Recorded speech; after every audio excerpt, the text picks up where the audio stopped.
and we have to really escalate the noise we make so that we'll be heard.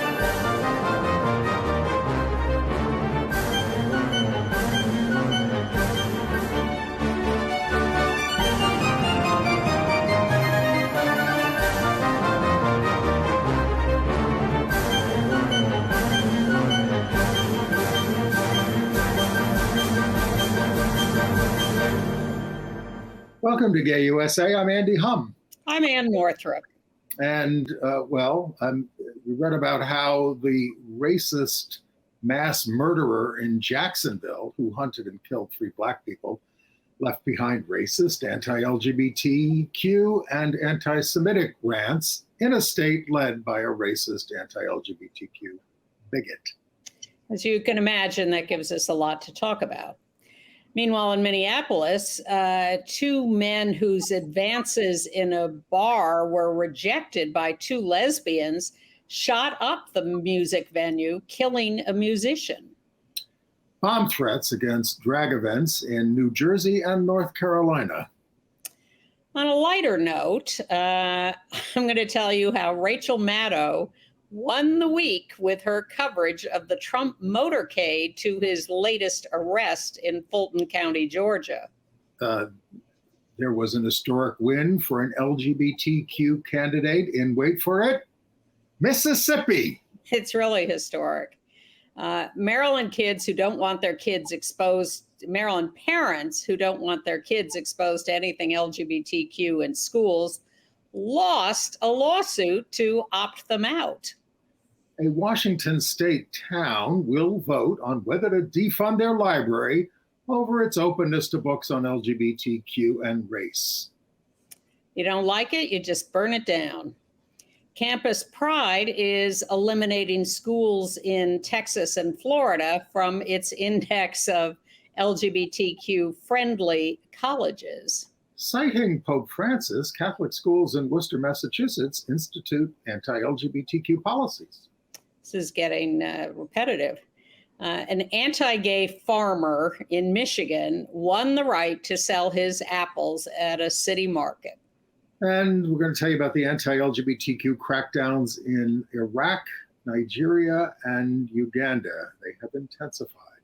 They have. And I will tell you about the new lesbian teen high school fight club comedy movie Bottoms, which I saw this weekend.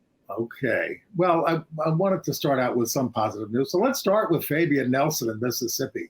Sure. This is an out gay candidate. He has won the Democratic nomination there for the state House of Representatives, and he will be the first, and almost assured to win, he will be the first out LGBTQ lawmaker in the state, so it's the only state now to have no LGBTQ lawmaker ever is Louisiana. It's kind of I know, surprising. You would think Louisiana would have had an LGBTQ person in their state legislature, but they haven't, and neither had Mississippi, or neither has Mississippi, but we are pretty confident that Fabian will win the November election for that state house seat and take Mississippi off the list of no state reps LGBTQ. Mr. Nelson comes from a family of healthcare providers who have broken down barriers for the Black community. He's a foster parent. He ran a real estate firm in Byram, Mississippi. Medicaid expansion is his priority, and he's a longtime public health advocate. Yeah, he sounds like a great guy with a great resume. And those of you who have been watching for years know that even one state representative who is LGBTQ can have a huge, huge voice in a state legislature and make a huge difference. Even if they can't stop bad legislation, their presence and their voice tends to energize people, citizens, a grassroots response all around the state. And that really leads to dynamic change. So it's very, very important that we have these people in office. And some interesting and good news out of Boston. Mayor Michelle Wu WU, said that the city will no longer require people to specify their genders or sexual identities on their marriage licenses as part of a new slate of gender-aware guidelines to make the city more inclusive. Yeah, I think that kind of information is used demographically so that they can figure out who's getting married. But as you think about it, you think, is that really crucially important? And might there be other ways to capture that information? So if it serves to stop intimidating people from getting married, that's great. And let's talk about Virginia, where there's also some resistance. Several school districts are refusing to implement Governor Youngkin's anti-trans policies that force students to use bathrooms, pronouns, and names assigned to their sex at birth. Now, the state attorney general told the schools, you got to do it. But legal experts doubt that they're going to face consequences if they don't. And so the dissenters are Alexandria City, Arlington County, and Prince William County. They're all Democratic strongholds. The superintendent of Arlington Schools said, I want our transgender, non-binary, and gender fluid students to hear loud and clear that you belong here, you are valued, and we stand with you and support you.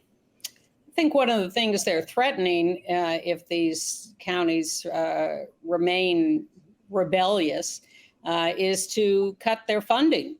And we'll see how legal that is. But I don't think the right wingers are going to sit back and say, oh, okay, you don't want to follow these rules? No problem. Right. Well, let them. I mean, their main goal is to just defund public education entirely, more about which later. Exactly.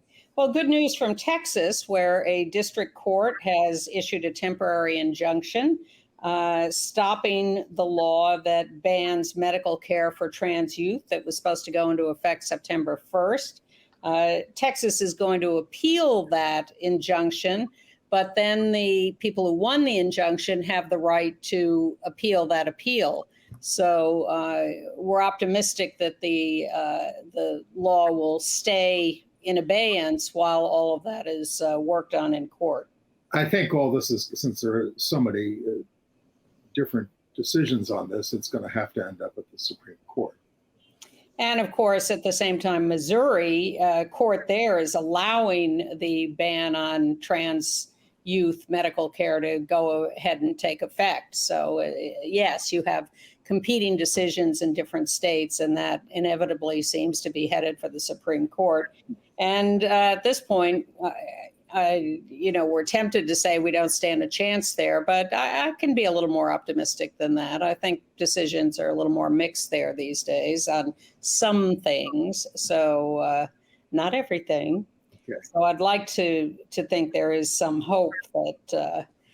Well, let's get to some of the bad news. We started last week's show with the murder of an LGBTQ ally, Lori Carlton, in California, who was shot by a Christian nationalist and anti-gay bigot over the rainbow flag outside her store. So we start this week horrified with the murders of, and I'll say their names, Gerald Deshawn Gallion, 29, Angela Michelle Carr, 52, and AJ Laguerre Jr., 19, in Jacksonville, Florida, at that dollar store by a 21-year-old racist armed with an AR-style rifle and a handgun with swastikas on it, whose sole mission was killing Black people in a dollar store. So, they go crazed when they see a rainbow flag, they go crazed when they see Black skin. Well, he first went to a Black college, got stopped by security guards and decided he'd be safer elsewhere, although he ended up killing himself, didn't he, after he killed the 3 people at the dollar store? He's dead. Yeah. Yeah. And just as the anti-LGBTQ violence has not prompted any reflection on the part of Republican politicians and religious bigots that their rhetoric and policies feed these, murders, the racist politicians like Ron DeSantis see no connection between their relentless attacks on teaching Black history and going after Black DEAs and going after affirmative action and this outrage perpetrated by someone who saw Black people as the enemy. So when DeSantis spoke at a little prayer service outside there, he got booed by a lot of people in attendance, Black people in attendance. And, where are the Republicans saying, we've been wrong about our rhetoric. We got to tone it down. We can't go on like this. Well, I do like, if you can put that picture up again for a second, he did get booed. And I like the woman in green giving him the little side eye there.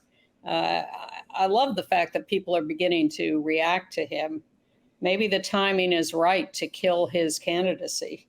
But it doesn't stop him. DeSantis's Board of Education voted to fire college employees who twice use a bathroom other than the one assigned to their sex at birth, despite being asked to leave.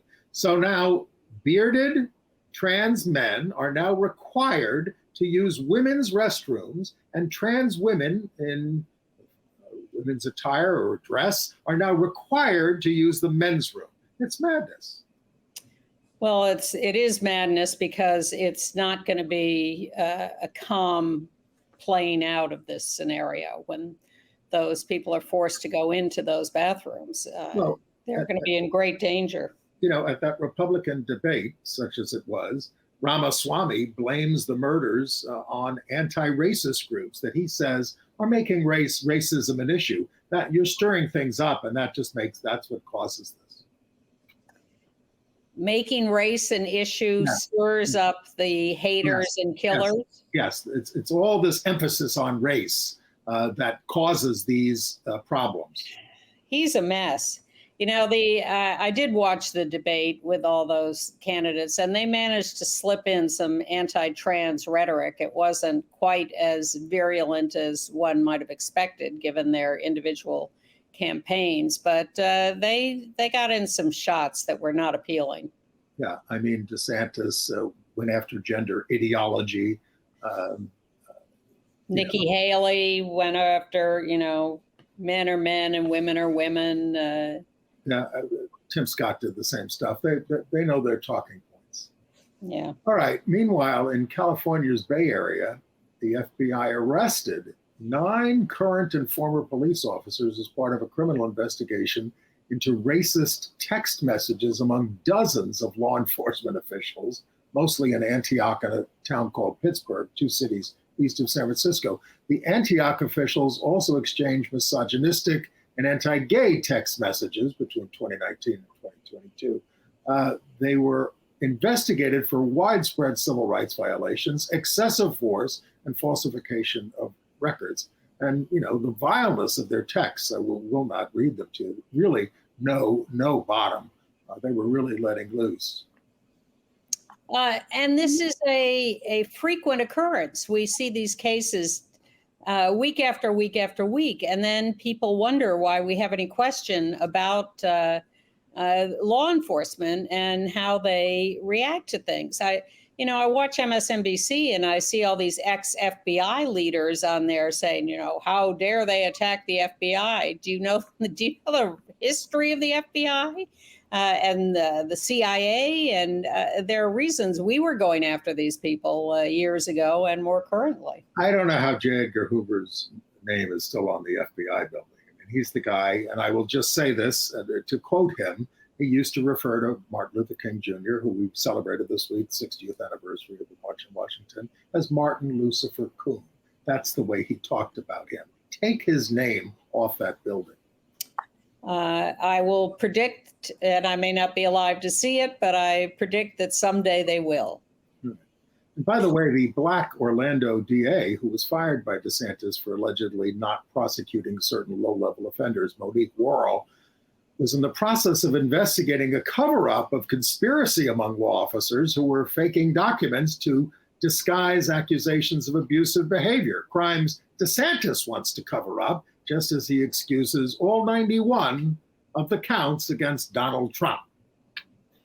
All right. Should we have a moment of amusement on Donald Trump before we go back to horror stories? I can't wait. All right, so I'm watching the Donald Trump motorcade to the Fulton County Jail in Georgia. And I'm watching MSNBC, and they're doing special coverage anchored by Rachel Maddow, and she's got half a dozen people on either side of her, and live reporters at the scene, and the video of the motorcade comes up. You can put up that still picture now, and Rachel looks at this and she says to the reporter on the scene, reminds me of the Pride Parade.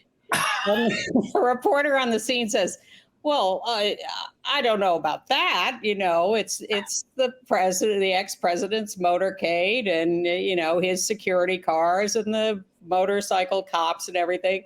And she says, well, my reference is to the fact that traditionally the Pride parades are led by dykes on bikes. She actually said that on the air, dykes on bikes. And the whole panel sits there, stunned silence. They have no idea what to say to that. Well, I would say, Rachel, it's actually the sirens. The proper name. She was using the generic term. Indeed. And that's who does lead the march every year. That's why it's important to have LGBTQ people in positions of power, so they can make references on national television in the middle of a Trump special to dykes on bikes. To me, that won the week. I have mixed feelings about her. I have mixed feelings about Whoopi Goldberg. But when they do something genius, I give them credit. Okay. All right, back to the bad news. In Fort Worth, Texas, a heavily armed man was arrested at the LGBTQ inclusive Unitarian Church after killing a dog and threatening further carnage. This guy, Roman Collins, 26, entered the church wearing a tactical vest stuffed with ammunition and a holstered gun and a rifle. The dog he killed turned out to be his own. He was booked on charges of domestic terrorism, cruelty to non-livestock animals, and weapons possession. He's apparently a member of this congregation, and he's obviously a disturbed individual, but police are not treating it as a hate crime. Well, he sort of, how could you not treat it as a hate crime? But he sort of turned himself in. He went to the church and he talked to the pastor and said, I am going to, commit violence. Yes, I urge all of you considering violence to turn yourselves in first. Please. Don't take the rest of us. Yeah, in New York City, they arrested someone for the vandalizing of the rainbow and trans flags at Christopher Park that was done. Yes, they have a guy in custody. They're seeking a couple of other guys in connection with this. And there was another homophobic attack on West Street, and they're looking for, they have a picture of that guy circulating. These attacks, small and large, are occurring everywhere, including in New York City. They did get one guy for we showed the picture last week when we were talking to Charlie Beale as one of the attacks on the flag, and you saw the little flags on the ground. They'd all been torn off their fence posts and stomped on. That's at the Stonewall National Monument. I remember when those statues were going up in Christopher Park, where the Stonewall National Monument is. It's a George Segal statue of two men together and two women together. That's all it is, and it's called Gay Liberation. And there are a lot of people in the neighborhood fighting it. It's going to be vandalized all the time. And I remember testifying and saying, better the statues than me, take it out. Well, they're also controversial because they're whitewashed. Oh yes. White. In Minneapolis, a couple of men went into a bar music place, tried to hit on a couple of lesbians who said, you're not my type. And they got furious and they started shooting. They killed one musician. They injured 6 others. The crowd was forbid you be rejected. The crowd is called Nudie Land. The person killed was August Golden, 35, a cisgender musician. In response to the shooting, the gay leather bar, the Eagle, said it would take extra measures to protect people there, especially during the Gay Softball World Series this past week. And in Ferndale, California, in Humboldt County, where we've talked about several incidents recently, they held a chili cook-off event, and some guy showed up drunk and proceeded to fag bash and attack a gay male couple who are local semi-celebrities, known as the Foggy Bottoms Boys. Kind of cute. And he ran over their equipment, back over it after running over it the first time.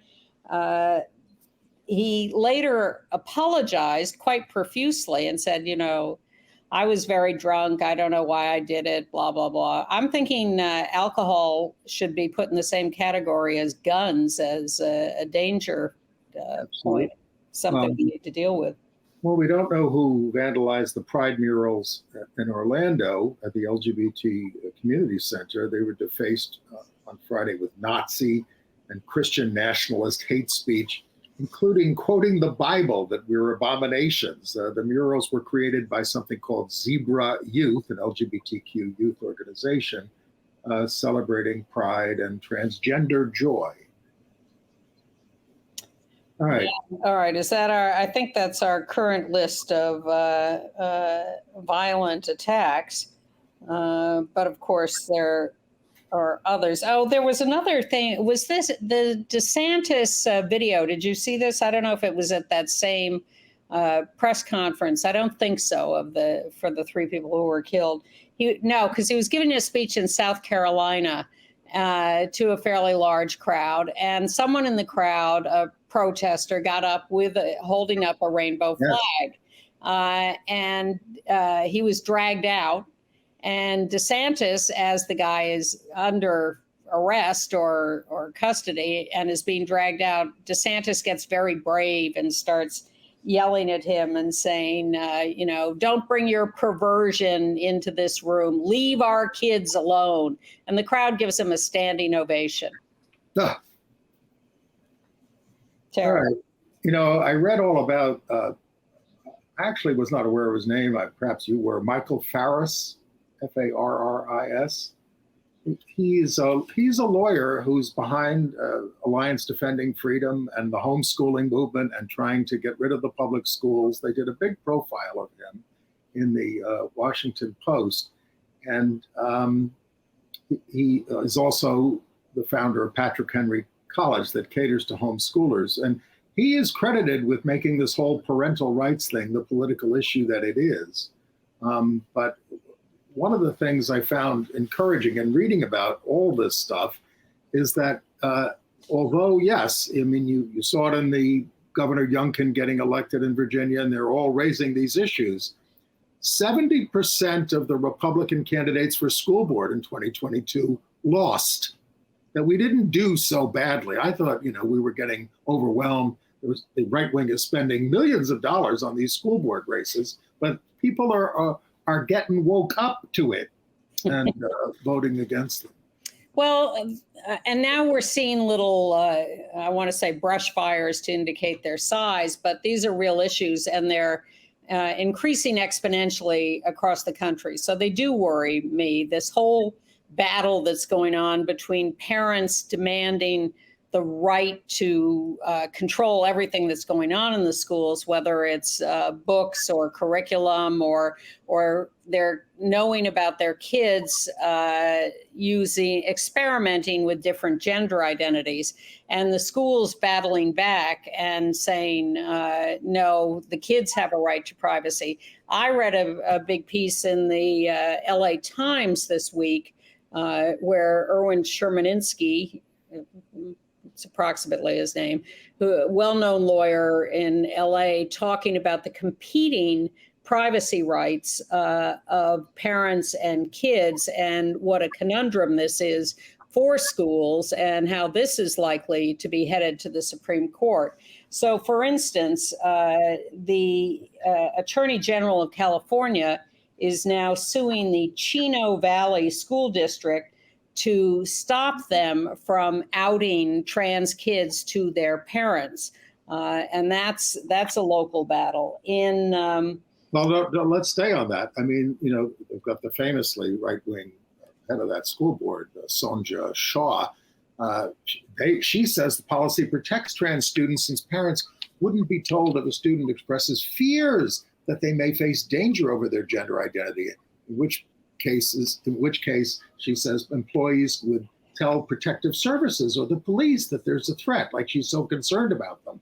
But, she says, they're proposing things that pervert children, and parents have a constitutional right in the upbringing of their children. This is their big thing.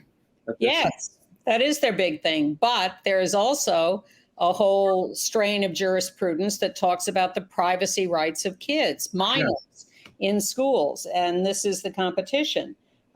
In North Spokane, Washington, Spokane being a conservative area in the eastern part of the state of Washington, they're having this same debate between the parents and the schools about what rights the kids have to privacy around these issues. And in Katy, Texas, the school board has just voted for a policy that would allow parents to be told anything about their kids and takes away any privacy rights the kids might have. Well, and then there's the libraries, a rural county in Washington State, Columbia. They're going to soon be voting on whether to dissolve the local library entirely after library officials refused to remove 11 books dealing with LGBTQ issues and the issues of consent and themes of racism. Kids can't learn about these things. Books included things like This Book is Gay, The Black Friend, and Yes, No, a first conversation about consent. The library board reviewed the books and voted to keep them on the shelves and move them to the adult section. But backers of the ballot question in November say there is age-appropriate sexual material in the children's section. Well, if it's age-appropriate, what's the problem, of course? Well, what they mean is age-inappropriate, or books that should be only available to kids on the basis of age appropriateness. They all need to go back to school for a little education. In Florida, the Department of Education, under attack on these issues, issued a memorandum saying that the rules about books and curriculum and Don't Say Gay do not apply to school libraries, that it only applies to classroom teaching and books. And yet school districts all over Florida are ignoring this memorandum and continuing to strip libraries of any book that mentions LGBTQ, which is in fact what this whole trend is: erase us, make us invisible, wipe us out completely, which of course is what's happening all over Africa and Asia. We'll get to that later.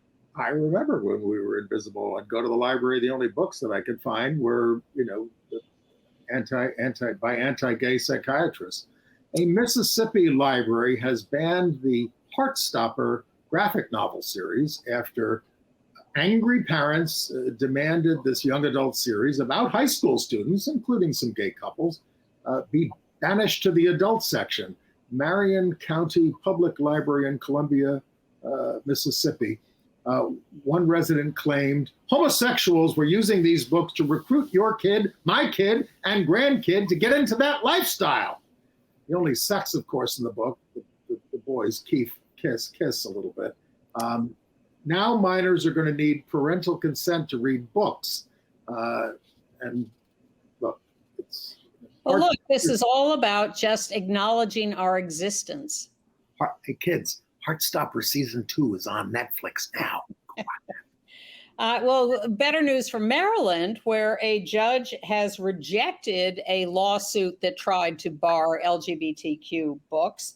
The judge says these books are not sex education. They're just books that happen to include LGBTQ people or animals or themes. And he pointed out books like Pride Puppy, which is, a puppy who belongs to a gay couple, I think, and Uncle Bobby's Wedding, about kids going to their gay uncle's wedding to another man.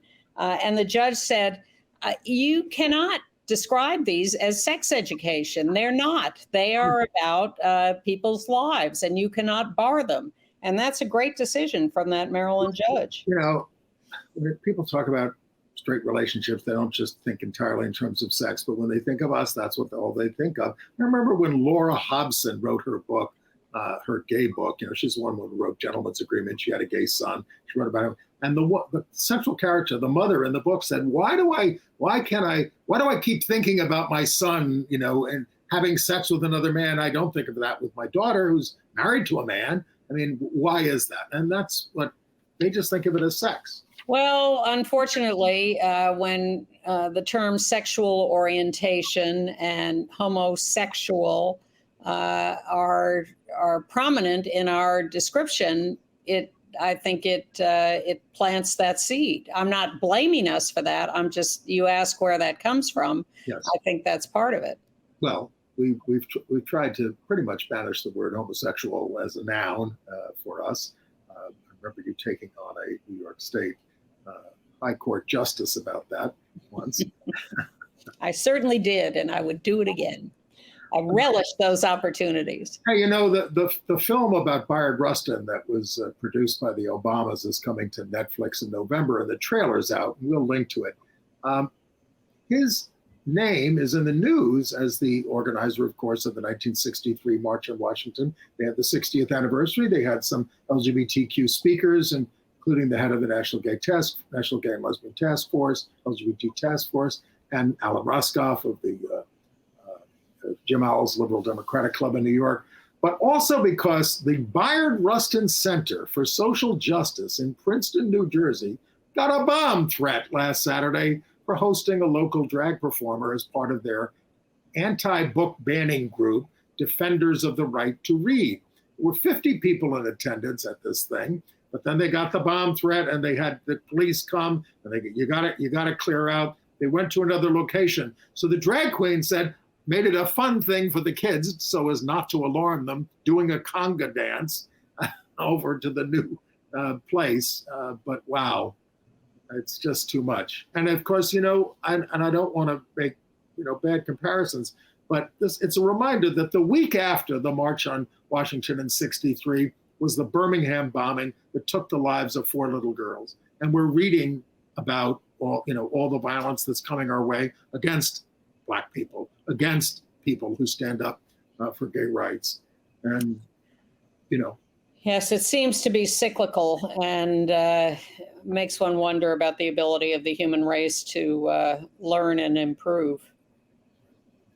And then in Jackson County, North Carolina, they had something called the Mix Silva's the town Pride pageant. It's a drag ball.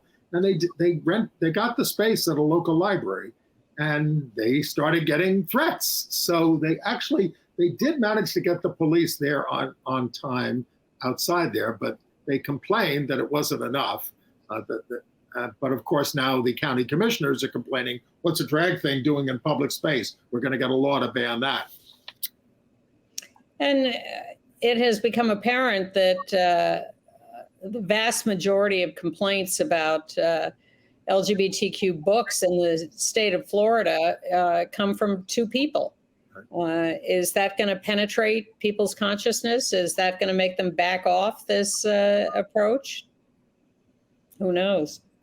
But a couple of other things. In Tennessee, a court, all along we have worried that court decisions that give religious adoption agencies the right to reject us as adoptive parents were going to get other people in trouble too. And sure enough, a Methodist adoption agency in Tennessee rejected a Jewish couple as adoptive parents and said, no, you're the wrong religion. You can't adopt kids from our agency. And the court said, no, you cannot discriminate in that way. That is not constitutional. Well, the appellate court actually, what they said in this case is that they do have a right to sue about this. So we'll see how the suit turns out, because the lower court didn't even give them that right. This is an Americans United for the Separation of Church and State case. But in Michigan, that fruit grower we told you about, who was barred by East Lansing, a liberal town, from its seasonal market because his farm discriminates against same-sex weddings. Well, he won a federal suit under U.S. District Judge Paul Maloney, a George W. Bush appointee, who said the exclusion constituted a burden on the farmer's religious beliefs. So, in the libertarian spirit, people can decide whether or not they want to buy apples from Steve Tennis. That's his name.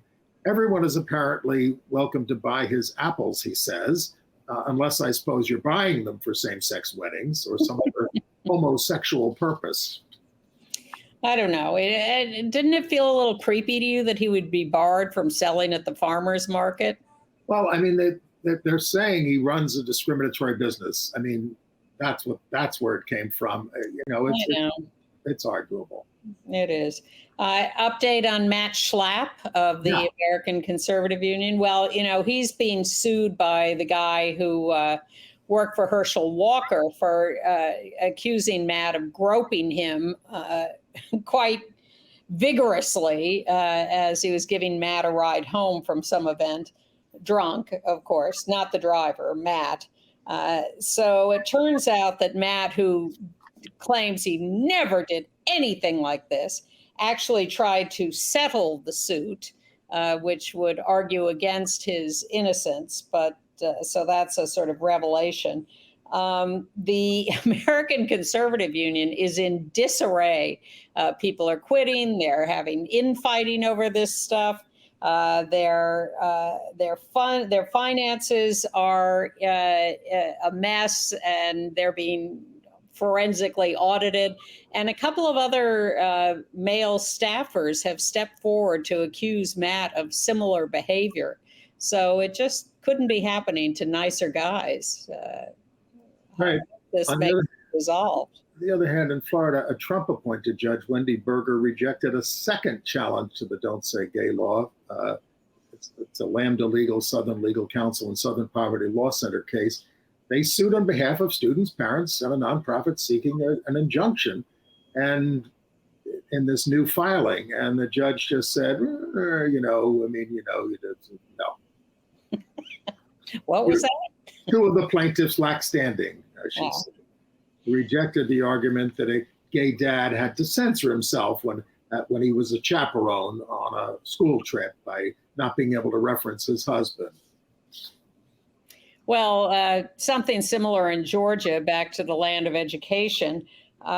This guy, Mark Nobleman, has written a book called Batman and Bill, and it's all about the creation of the Batman character and who did it, and fights over that. And in the course of giving talks about this at elementary schools, he mentioned that one of the relatives involved was gay. The son of the guy who was the parent, one of the creators, he had a gay son who was deceased. Yes. But the gay son had a daughter who resurrected his claim and his right to a claim in this. And so Nobleman was telling this story, and the school principal freaked out. You're not allowed to say that. That's against the law in Georgia. You can't say gay in a classroom. Certainly don't do it when you go talk to, this was fifth graders, certainly don't do it when you go to the third grade. So he did it again. And first he didn't in the next class, but then he thought, oh, that's stupid. And then he started saying it again in subsequent things. So they threw him out. Yeah. But I'm glad he didn't censor himself. And this is something we all have to consider. Look, I see people on Facebook, friends who are activists, a little concerned about wearing certain kinds of T-shirts that advertise what we're all for. Yeah. Because of the violence that we're experiencing. Well, we have just spent half an hour going through stories of violence, and it's not, including in New York City, and it's not crazy to be concerned about that. Although we would like not to be. And one person we'd like to censor himself is Alice Cooper, who went on an anti-trans rant. And so a cosmetics company, Vampire Cosmetics, women, LGBTQ, and disabled owned, said, we don't want Alice Cooper to represent us anymore. So he's out as a spokesman for. Yeah, he was saying, kids are coming out trans as a fad due to social contagion and peer pressure. He went on to say trans women pose a threat to women in public bathrooms. I mean, this is just right-wing talking points. I guess they'll be voting Republican.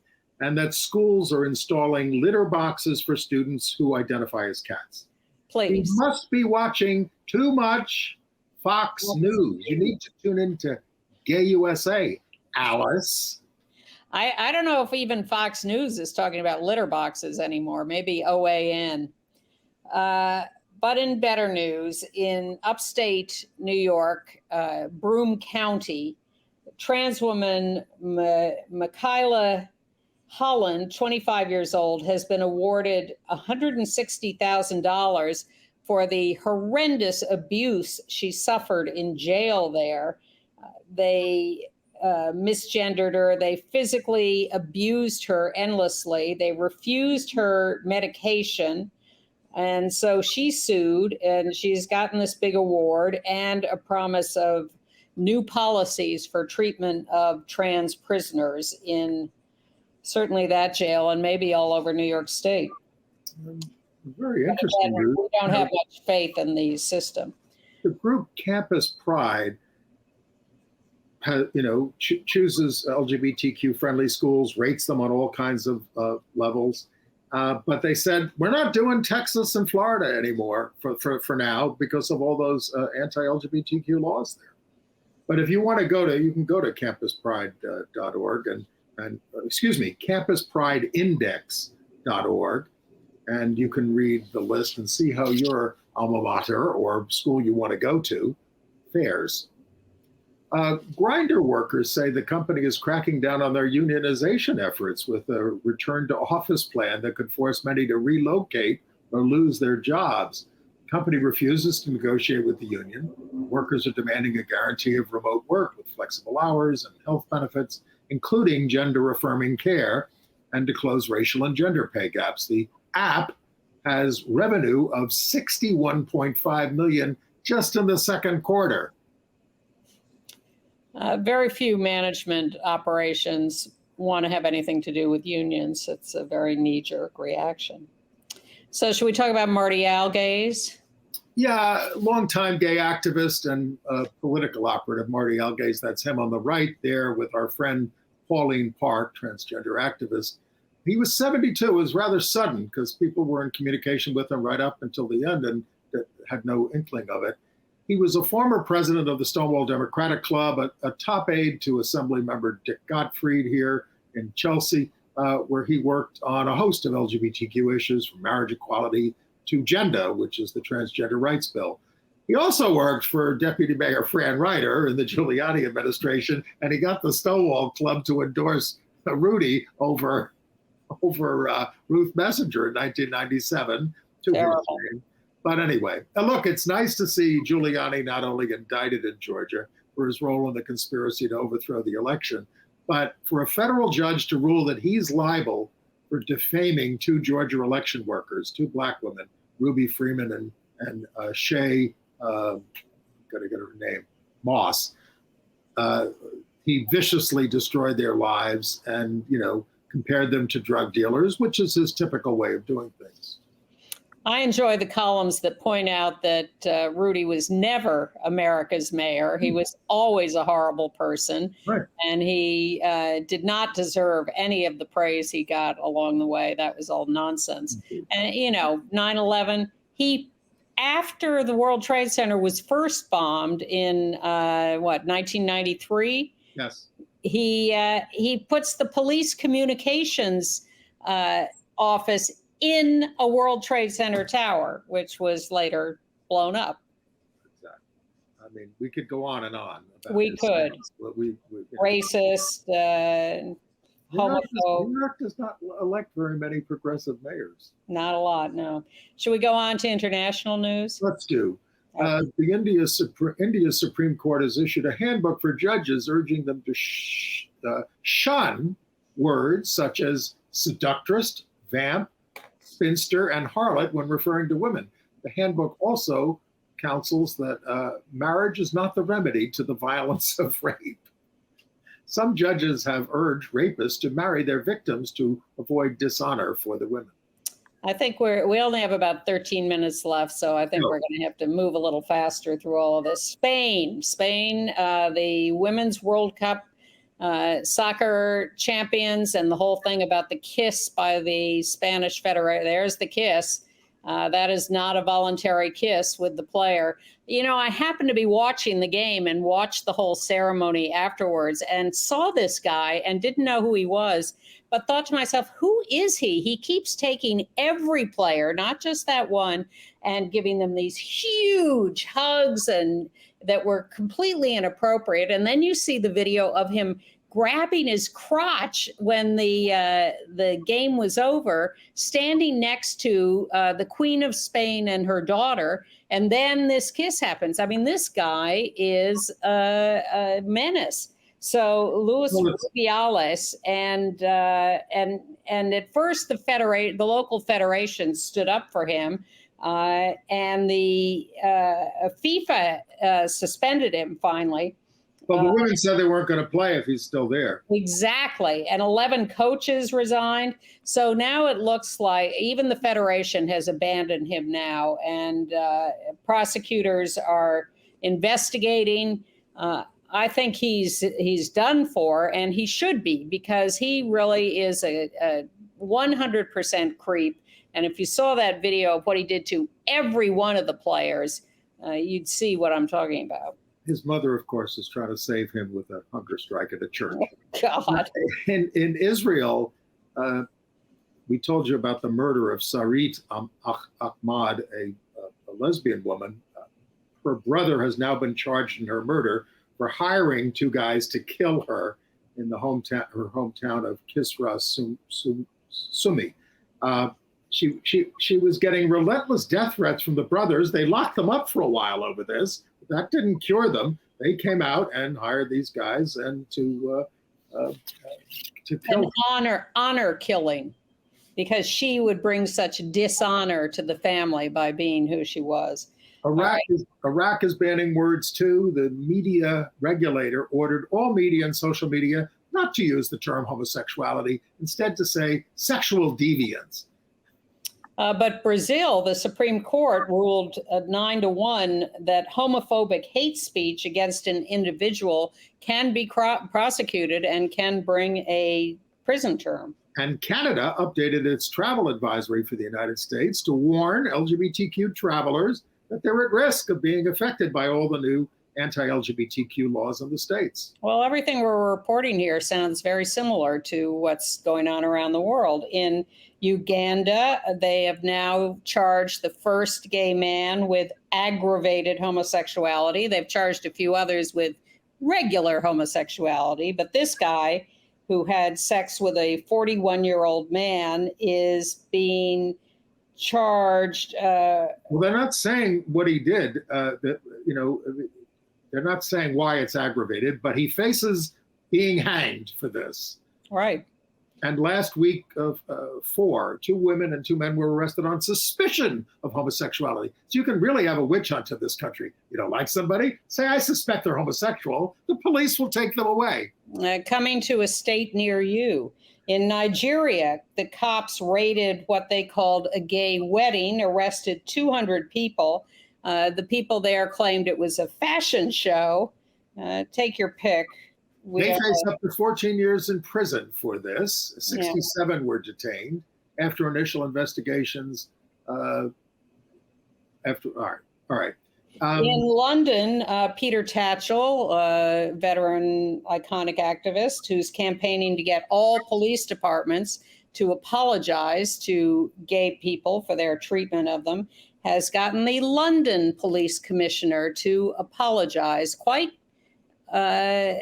graciously and generously for her police force's treatment of LGBTQ people. Back to Uganda for a second. The U.S. ambassador to the UN, Linda Thomas Greenfield, was on the Maddow show and said there's no implementation of that new Uganda law. I mean, this is what she said. And, she needs to be taken to task for that and to be speaking out. I mean, maybe she didn't know about these current arrests, but now she knows. And she needs to say something. And to say that there had been no implementation when it had just been passed, and you look at Uganda's history of violence to LGBTQ people, is shameful. Okay. All right, good news. Back to London, where out wrestler Anthony Bowens, 32 years old, has won the All Elite Wrestling World Championship in the trios category. This is in front, wait a minute, folks, this is in front of 80,000 fans at Wembley Stadium. And in Brazil, gay gymnast Arthur Nori has won a lot of medals, including a gold medal at the National Gymnastics Championships. And headed for the Olympics. All right, and we're headed for, if you have some, I don't. Well, a national panel of medical experts has endorsed the injectable version of PrEP in a move that will require insurance providers to fully cover the shots. I think we've been talking about that, but yes. This was just done on August 22nd. Injectable PrEP is a great way, especially for people who have trouble taking pills. Except it costs too much. I mean, for anybody who doesn't have it, it costs $22,500 a year if you don't have insurance. Which is why insurance coverage is important, but then everybody pays those high prices to the insurance companies, which is why it is good that the Biden administration is now starting the process of negotiating prices with pharmaceutical companies to bring down the prices overall so that none of us are having to contribute to those enormous profits of the pharmaceutical companies. Okay. Entertainment news? Yes. We covered the case of Scott Johnson, a young gay man who was murdered in Australia in 1988, thrown off a cliff. This happened to many other young men. But it was ruled a suicide. His brother, Steve, pursued justice for him for 35 years, a quest that was rewarded in June with a conviction. The story is told in a 4-part series on Hulu that bows on September 6th. There were upwards, it's called Never Let Him Go. There were upwards of 80 such murders. Yes, and we've talked about that in many contexts over the years, so this movie should be quite interesting. And there is another movie coming in the month of September, Cassandro, about an out gay, very famous, very popular wrestler, and being played in this biographical movie by Gael Garcia Bernal, who has been, of course, a huge star for years. It's coming to theaters September 15th and to Prime Video September 22nd. And that's getting a lot of buzz as a really great production. And tell me about Bottoms. Bottoms. Well, I was really looking forward to this. That's Rachel Sennott on the left and Ayo Edebiri on the right, who you may know from either The Bear, which I just watched this weekend at a friend's urging, or The Idol, which bit the dust after a few episodes. I like them both. And this is a lesbian teen high school comedy. They are nerdy lesbians who have crushes on fancy girls, and they decide the way to get their attention is to start a fight club in the high school. And they get about a dozen members of this fight club, and they are punching each other. There is blood. It it is a little violent in a comic context. This movie, it's, as the New Yorker critic said, I had to agree with this. It's not a great movie, but it's very watchable and it has its moments of humor. It's not as uproarious as I wanted it to be, but I'm telling you, on the $4 movie day on Sunday, the theater was packed at 10:15 in the morning. Where do they have a $4 movie in New York? You're not paying attention. No, I'm not. Sunday was $4 movie day, I think, across the country. Oh. So I decided that was my opportunity to see Bottom. So I was glad I didn't pay $15 or whatever it is these days. It was worth $4. It is amusing. People Well, are calling it revolutionary. I'm not sure it's revolutionary. I've always thought that's a good way to review plays and movies. How much would you pay to see this? Yeah, well, that's how much I did pay and was not sorry to have paid. Well, congratulations to country singer Ty Herndon. He married Alex Schwartz in a country chic wedding in Chapmansboro, Tennessee. Was a lot of trouble. 300 guests, including Kristen Chenoweth and Sally Struthers. Schwartz is a craftsman who restores mid-century furniture and makes stained glass art. Herndon came out back in 2014 after 2 decades in the music industry. And he said, "We hope that by sharing this day and our love with others, we can let everyone know that miracles are possible. Love is love and justice ultimately wins every time." If only. Hey, they showed up for gay weddings in Nashville. What can I say? But bad news, Amazon Prime has canceled season 2 of A League of Their Own, which I thought was a very successful version of the former movie. They were going to do 4 episodes only, but they're not doing them. Amazon is kind of blaming the writers and actors strike. But Abby Jacobson, the creator, says, no, this is about discrimination. They don't want to do a primarily lesbian series. They're not doing it. And she also points out that HBO canceled Gentleman Jack. Amazon canceled another couple of lesbian productions, The Wilds and Paper Girls. Netflix canceled Warrior Nun and First Kill. And the CW canceled Batwoman. So there seemed, watch out, the lesbian movies and series are not working. I was on the picket line with SAG-AFTRA this week with Julie Halston. Okay. And there is something I'm looking forward to, but it has no release date yet, which is a biographical picture of Little Nas X, Long Live Montero. It's Little Nas X on tour. It's playing at the Toronto International Film Festival coming up. But as I say, no release date yet. If you want to, lobby for that, please do. We'd like to see that movie.